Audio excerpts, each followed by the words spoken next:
Frères et sœurs, que la paix et la grâce de notre Seigneur et Sauveur Jésus-Christ soit avec vous. Ici, EWH Redemption Ministries pour notre dévotion matinale de la journée vendredi 8 février 2024.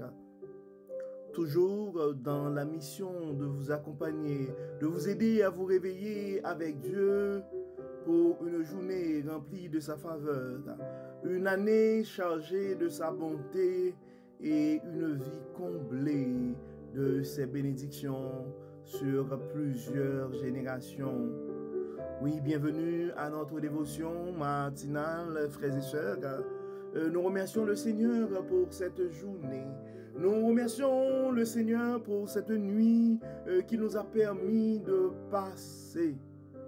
Oui, on le répète à chaque matin, et beaucoup n'ont pas survécu cette nuit. Mais nous autres, nous sommes vivants, nous rendons grâce à Dieu, et que cette journée soit pour nous un sujet de gloire et de louange. Bénissons le Seigneur. Bon réveil avec Dieu, mon frère. Bon réveil avec Dieu, ma sœur. Et nous allons continuer. Et en fait, Dieu veut continuer à nous inspirer. Et on a comme une petite mise en garde aujourd'hui. C'est par rapport à nos promesses à Dieu. Donc, le sujet qu'on va regarder ce matin, ce sont nos promesses à Dieu. Et on va s'inspirer du texte que nous trouvons dans Juges, chapitre 11, verset 31 à 40. Disons, on va regarder l'expérience de Jephthé. Donc, nos promesses à Dieu, ou évitons de faire trop vite des promesses, soit à Dieu, soit à quiconque. Donc, nous allons regarder ensemble l'expérience de Jephthé. Parce que on est dans une saison où Dieu probablement a ouvert des portes pour certains d'entre nous, et à travers tous, et à travers les différents messages qu'on a reçus pendant la méditation. Beaucoup rentrent dans une nouvelle saison.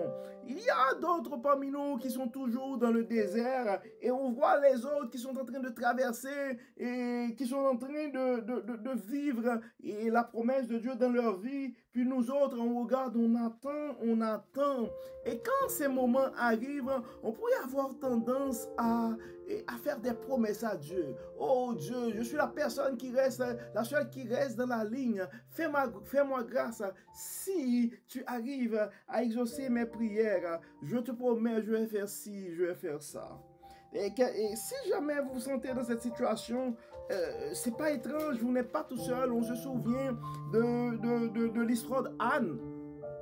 Anne, quand elle priait, donc elle avait fait une promesse à Dieu, et Dieu avait exaucé sa prière. Et on voit que Jephthé aussi avait fait une promesse à Dieu en Juges chapitre 11, et nous allons lire du verset 34 jusqu'au verset 40. Donc Juges chapitre... Juge chapitre 11, nous allons commencer, disons, au verset 29. Et donc, ça va nous permettre de mieux comprendre la situation. Donc, le verset 29 au verset 32, on voit la promesse. Et ensuite, on va voir qu'est-ce qui se passait et pendant le verset 34 à 40 avec Jephthé. Nous allons, comme d'habitude, lire la Bible du semeur. Donc, nous allons lire en Juges chapitre 11, verset 29, disons, jusqu'au verset 40. Faites pour le verset 29, donc ça commence en le vœu de Jephthé et sa victoire sur les Ammonites. Alors l'Esprit de l'Éternel descendit sur Jephthé. Celui-ci traversa les territoires de Galaad et de Manassé, puis il passa à Mitsé en Galaad, et de là, il s'avança pour attaquer les Ammonites.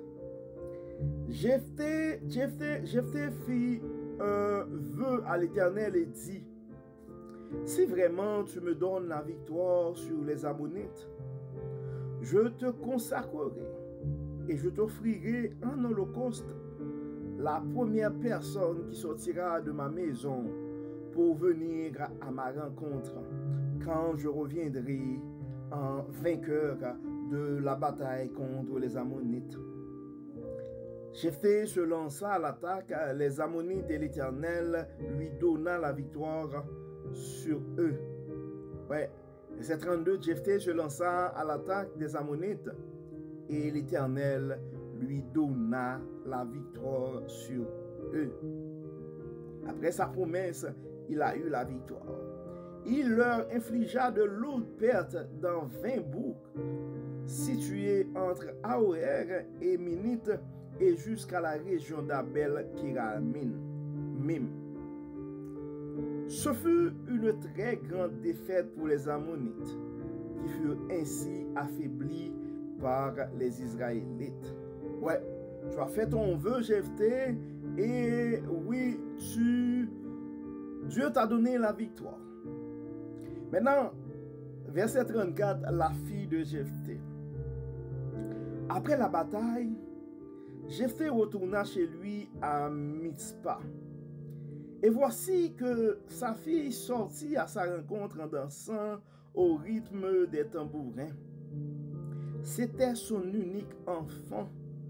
À part elle, il n'avait ni fils ni fille.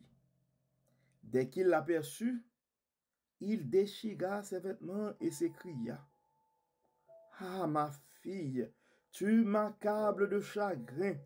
Faut-il que ce soit toi qui cause mon désespoir?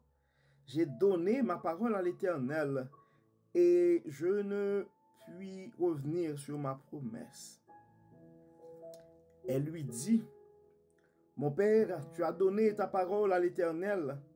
Agis envers moi comme tu l'as promis, puisque l'Éternel a réglé leur compte aux Ammonites, tes ennemis. » Puis elle ajouta: « Je ne te demande qu'une chose. Accorde-moi un délai de 2 mois. J'irai avec mes amis dans les montagnes pour y pleurer de ce qu'il me faille mourir avant d'avoir été marié. » Jephthé lui dit: « Va. » Et la laissa partir pour 2 mois. Et elle s'en alla avec ses amis sur les montagnes pour y pleurer de devoir mourir sans être mariée. À la fin des 2 mois, elle revint auprès de son père et il accomplit envers sa fille, qui était vierge, le vœu qu'il avait fait. C'est là l'origine de la coutume qui s'établit en Israël. Chaque année, les jeunes filles s'en vont pendant 4 jours pour célébrer la fille de Jephthé, le Galaadite. Donc, on vient, l'histoire s'explique par elle-même, frères et sœurs. Donc, Jephthé avait besoin de cette victoire, et face à cette victoire, il a fait une promesse à Dieu. Probablement, toi aussi, tu te trouves dans une situation où c'est tellement compliqué la situation, c'est tellement difficile. Donc probablement tu demandes à Dieu de faire un miracle pour toi, de te donner une victoire. Et dans ta prière, tu as demandé aussi à Dieu. Tu as fait aussi une promesse à Dieu. Donc, quand on voit que Jephthé l'avait fait, Anne l'avait fait, et ça rentre dans la pratique. Quand on a vraiment besoin d'une chose, eh bien, on fait une demande à Dieu avec une promesse. Mais le danger que nous devons éviter, ce serait le danger, puisqu'on aime ça, on a besoin de ça à tout prix. Et on décide de faire n'importe quelle promesse. Et des fois, ce sont des promesses qui vont nous mettre dans des situations difficiles où nous allons avoir du mal à honorer ces promesses. C'est valable dans nos relations avec Dieu, mais c'est valable aussi dans nos relations dans la vie de tous les jours. Et j'ai un mentor qui m'avait dit quelque chose. Il a dit que la morale de l'histoire, quand on est professionnel, ben, tu ne racontes pas d'histoire. Pas même professionnel, dans la vie en général. Tu ne racontes pas d'histoire. Donc si tu ne racontes pas d'histoire de cette manière-là, tu ne racontes pas de salade, tu ne vends pas des salades de cette manière-là, tu n'auras pas à justifier ou à expliquer ton histoire ou ta salade. Donc, la morale de l'histoire, nous devons être des gens courageux. Nous devons penser 2 fois, penser 3 fois, penser plusieurs fois avant de faire des promesses, soit avec Dieu, soit avec quelqu'un d'autre. Et nous devons comprendre que notre réputation, notre valeur en tant que personne se réside dans nos promesses. Et si jamais ça arrive, on fait des promesses, ben on devrait s'efforcer pour respecter ces promesses. Donc nous devons éviter de faire de fausses promesses. Donc certaines fois, on entend les gens qui se plaignent des gens qui sont en politique. Quand ils sont en campagne, eh ben, on fait des promesses électorales. On n'hésite pas, on promet des choses. Dans certaines cultures, et donc en fait les gens, quand ils vont se mettre en couple dans leur période de fréquentation, on voit aussi, il y a des promesses.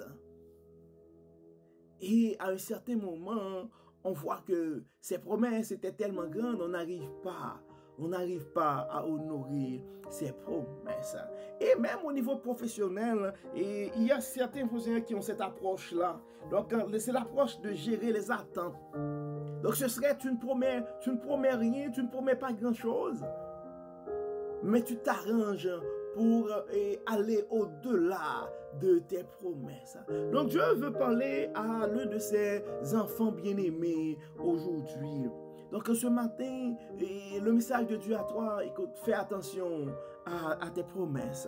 Soit avec un ami, soit avec un membre de la famille, soit avec l'un de tes enfants. Ça, c'est une chose à éviter quand on est parent. Faire des promesses aux enfants et des promesses qu'on n'arrive pas à honorer. Et ça, je pense que personnellement, je dois faire mon mea culpa des fois parce que on fait des promesses, ok, on va sortir, on va faire telle ou telle activité et d'un coup, on n'avait pas bloqué ces plages d'horaire dans nos agendas. Il y a un rendez-vous qui rentre et à ce moment-là, il fallait regarder et les enfants dans les yeux pour dire désolé, je ne peux pas le faire aujourd'hui parce que j'ai un rendez-vous, j'ai une rencontre.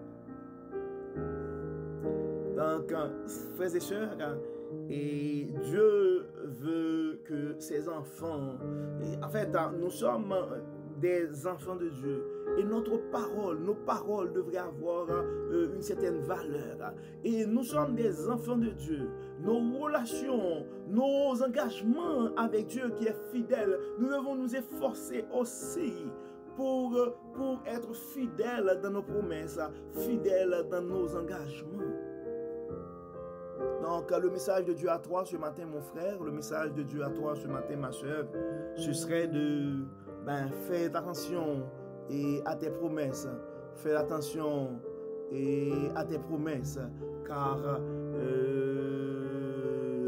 quand on fait des promesses, et les promesses, ce sont des promesses, et je pourrais dire qu'on n'arrive pas à honorer. Donc ça pourrait avoir un impact sur notre réputation. Et on a vu dans ce texte, c'était quand même, et Jephthé était quand même chanceux, et sa fille l'avait compris, mais ça pourrait être tourné autrement. C'est pourquoi quand on fait des promesses aussi, nous devons faire des promesses qui nous engagent et non pas des promesses qui engagent les autres. Ça, c'est quelque chose, c'est une leçon à prendre aussi dans l'expérience de Jephthé. Donc, comme d'habitude, frères et sœurs, nous allons faire une prière ce matin. Nous allons demander à Dieu de nous guider. Nous allons demander à Dieu d'exaucer les prières de nos frères et sœurs présentement qui sont en attente, qui sont en grande difficulté, qui ont besoin d'une intervention divine. Et nous allons demander à Dieu aussi de nous aider à développer cette capacité-là, de ne pas trop promettre ou d'honorer les promesses que nous faisons. Prions Dieu. Dieu clément, Dieu de bonté, Dieu de miséricorde, nous te disons merci. Merci pour ton amour, merci pour ta grâce, merci Seigneur de nous rappeler que nous devons éviter de faire des promesses. Et quand nous faisons des promesses, nous devons les honorer. Dieu Tout-Puissant, en ce moment, et nous avons des frères et sœurs qui sont en difficulté. Nous avons des frères et sœurs qui ont des requêtes. Nous avons des frères et sœurs qui sont en attente. Certains, c'est un dossier d'immigration. D'autres, ce sont des problèmes de santé. D'autres, ce sont des problèmes au niveau légal. C'est quelque chose qui est en cours. D'autres, probablement, c'est l'attente d'un employeur pour un emploi. D'autres, probablement, c'est l'admission pour l'université, pour l'école, pour un enfant.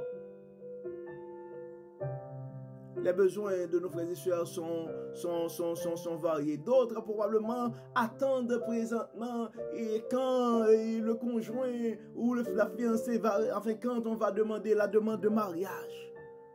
Parce que beaucoup de nos jeunes présentement ça pourrait arriver. Donc face à ces personnes-là, les demandes, les besoins sont multiples.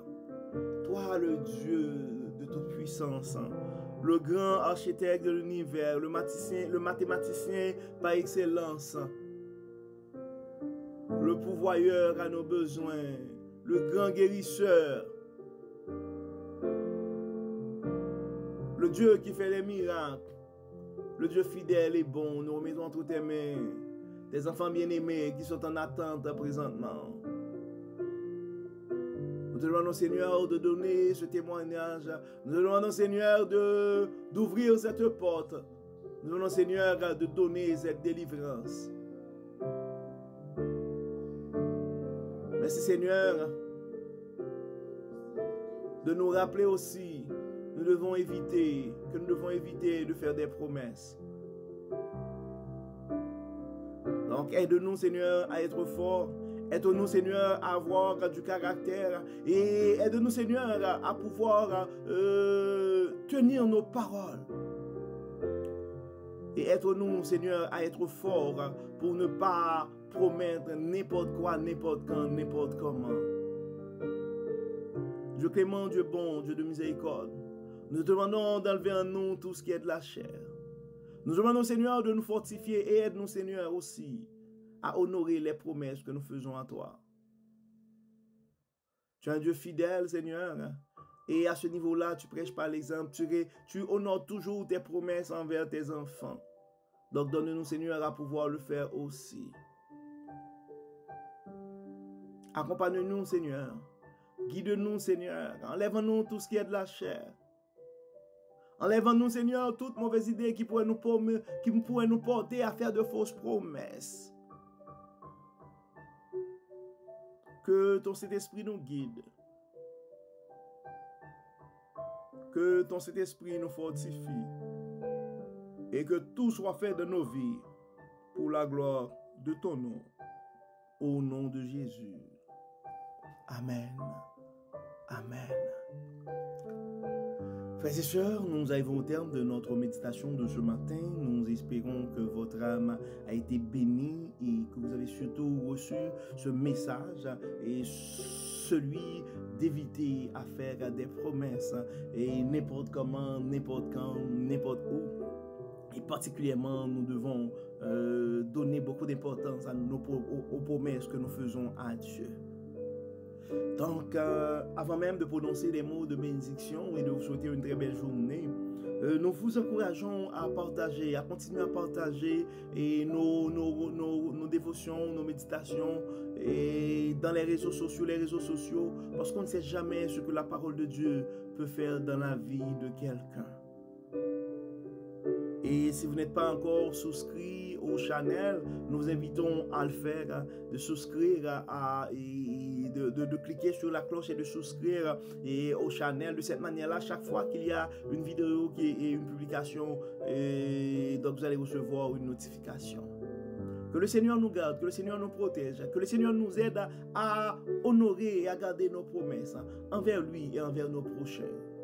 Au nom de Jésus. Amen. Amen. Bon vendredi, frères et sœurs, et à demain samedi pour notre dévotion matinale, au même endroit et à la même heure. Bonne journée.